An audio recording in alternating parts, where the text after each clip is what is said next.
all of that will soon be over, and we are ending Operation Choke Point 2.0.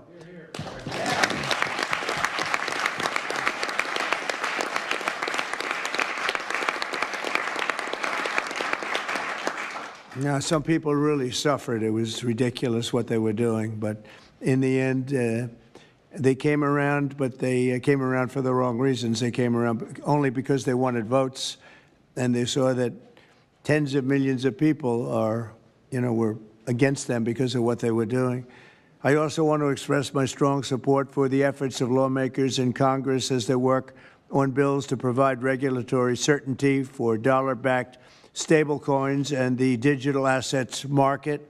They're working very hard on that. This is a tremendous opportunity for economic growth and innovation in our financial sector, and will really go a long way. I think it's going to be a tremendous, we feel like pioneers in a way, of tremendous method of growth.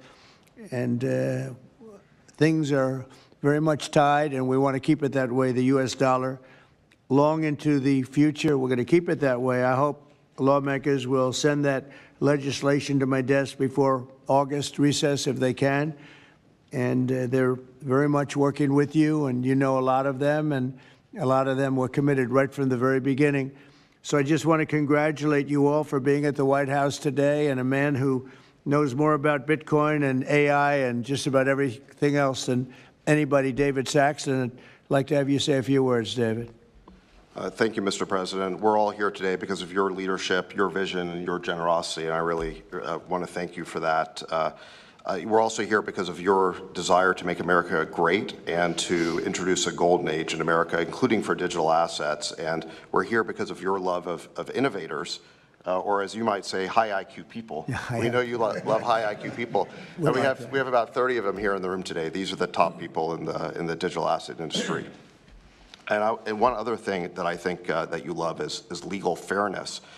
This is an industry that was subjected to prosecution and persecution for the last 4 years, horrible lawfare, and nobody knows what that feels like better than you do. So we really appreciate the fact that you understand legal fairness and that you're always willing to fight for the right thing, for legal fairness. You never back down. You stand defiant, even in the face of an assassin's bullet.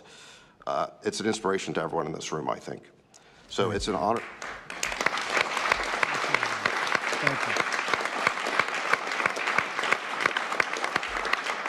Thank you.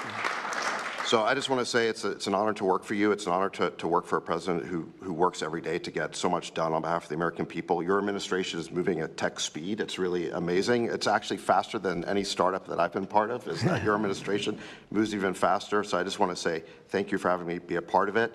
I've enjoyed every minute of it. I love working for you, and thank you again for this opportunity. Thank you, David, very much. Appreciate it. And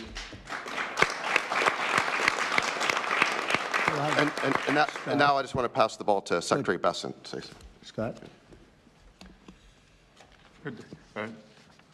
David, so today, when President Trump has signed the executive order to establish the Strategic Bitcoin Reserve and stockpile, we're going to position the United States as a leader among nations in the digital asset strategy. It's important for the United States to recognize this fact and get ahead of the other nations in the digital age. We applaud the President's direction to use the digital assets already in possession of the nation, and we are going to establish this Bitcoin Reserve. We will use this authority to augment the assets side of the United States balance sheet. As I've said many times, President Trump is creating assets for the American people, while most past presidents have created debt, and a large part of this asset program can be in digital assets. We are going to end the regulatory weaponization against digital assets.